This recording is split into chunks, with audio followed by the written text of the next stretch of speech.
Greetings my friends, today's video is actually about one of these. This is a Mintel watch, available in many colours, not just this one, and it's a Ciga Designs Z series. Why would you buy this watch? That's what we're going to cover in today's review. It has some very unique features. If you want to add something unusual to your collection, this is definitely something you should find out more about. If you've not seen any reviews about this watch, this is the one to see. If you've seen loads already, hope you enjoyed this one as well. See you more in a moment. Now, before we get stuck in with the review, the obligatory stats and specs, so let's get on with it.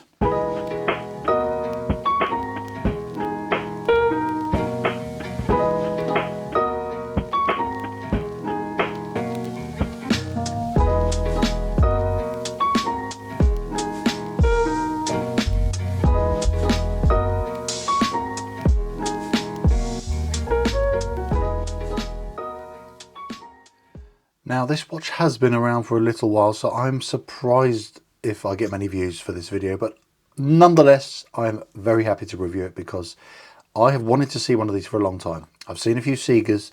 This is no different to the others in terms of its wackiness and offering something unique and very different.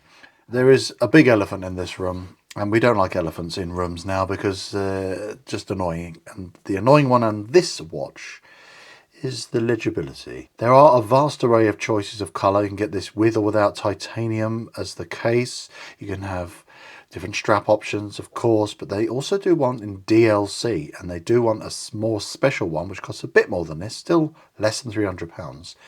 That, for me, was the one I really wanted to check out because I've seen this one lots of times on other review channels, and I was thinking the same thing is going to be me repeating over and over, like what everyone else has said is, these hands are almost illegible. Skeletonized dial and skeletonized hands with only a little bit of red tips going on there.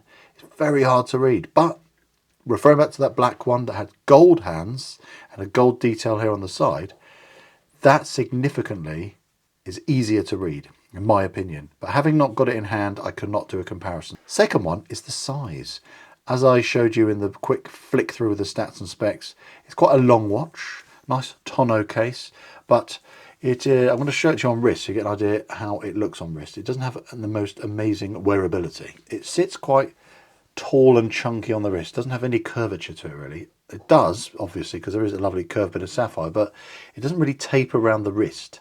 So that's the other little niggle, and it's very long. It's just about sitting okay on my totally average wrist. 7 and a bit inches in diameter, and there's no taper on the strap either, which again adds to the sort of chunky feel and wrist presence that this watch has got. So if you want wrist presence, this is definitely a watch for you because it has it by the bucket load, not just because of the design, but because of the size, etc., and all that stuff. And the next niggle is the size of this tiny little crown, just over 5mm, and it's a bit hidden in these features here which don't do anything. It's just decorative. It's quite hard to get a grip on, and it's a fun thing to wind because I've let this wind down. As you can see, the main spring in there, all the gap you can see all the way through, but when you fully wind the watch, which is probably about 60 winds, it gets tighter and tighter.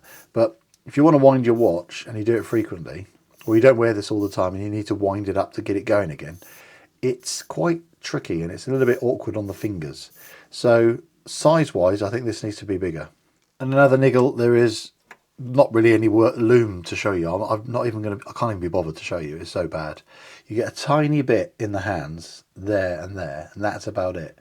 It's almost no point doing it. It doesn't make this any easier to read unless you train your eyes somehow and you become some kind of eye wizard, I don't know. And you can spot micro dots of loom from a mile away. It's literally no point doing it.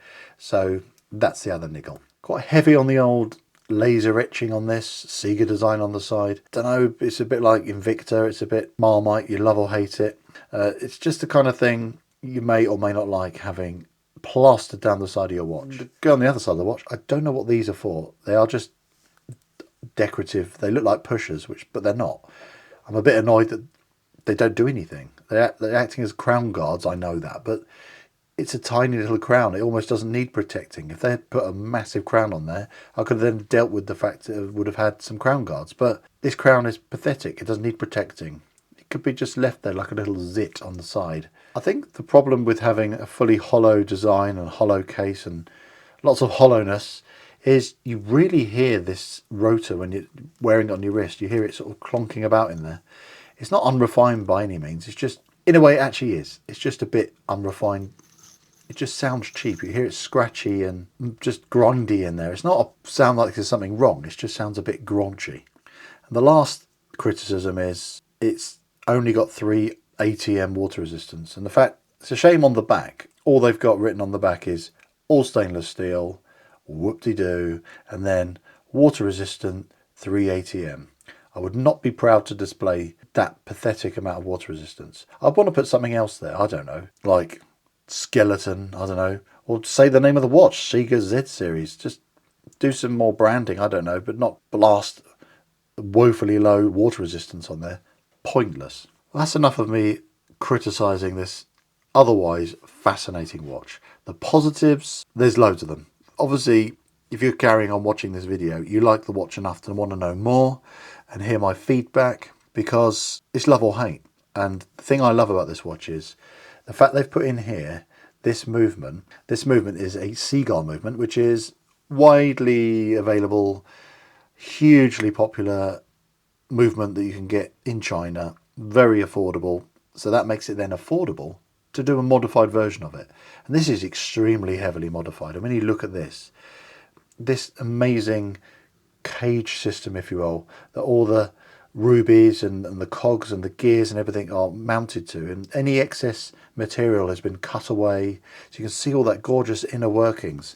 Like when you pull the crown out, you can just see all the little bits moving in there. And then when you wind the watch, obviously you can see they've skeletonized this part where the mainspring is.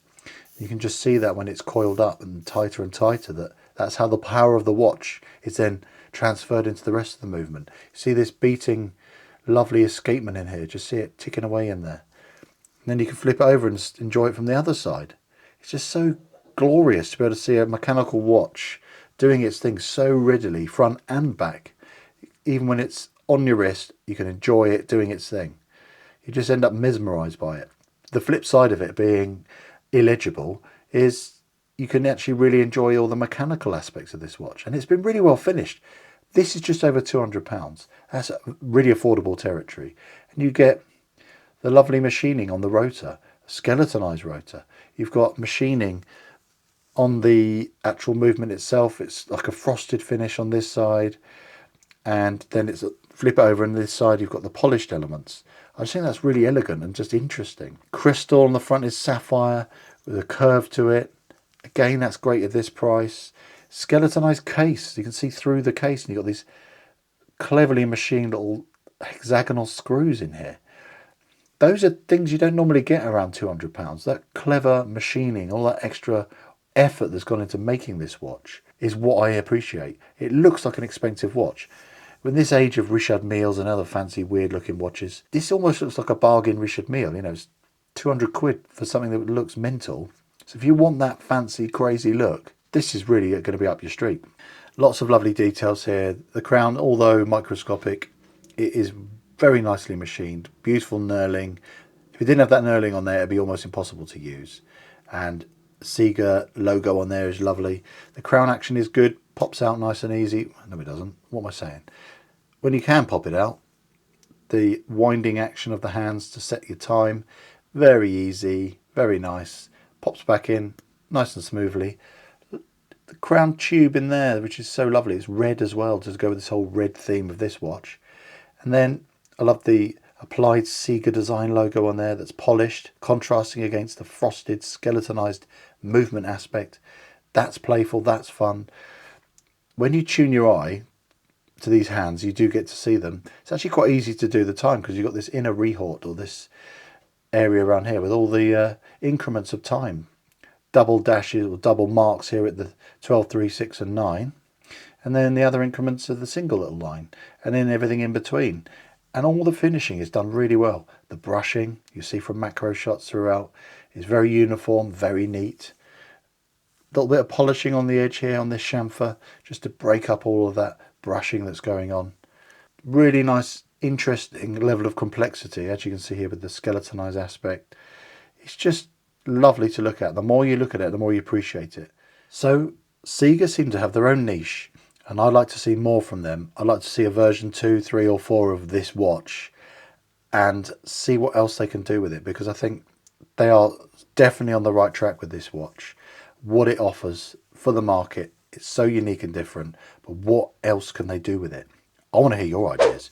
Definitely drop me some comments what you think they could do to just really totally transform this watch while still keeping the ethos of this whole skeletonized, futuristic, see-through watch and movement kind of look they're going for. What else could they do other than what I've suggested as well? So this watch is very much depending on its color scheme to whether you can read it or not. But you know what? It's not meant for that entirely. It's more of a decorative fashion piece, which has some unique features and is good fun. And if you want to read it a bit easier, obviously there are colorways which make that a lot more so. So do bear that in mind. And for about £200, it's great value for money for what is something you're not going to find on the high street with these kind of features. It's a bit mental. So if you want to have that kind of thing in your collection, this is the watch for you.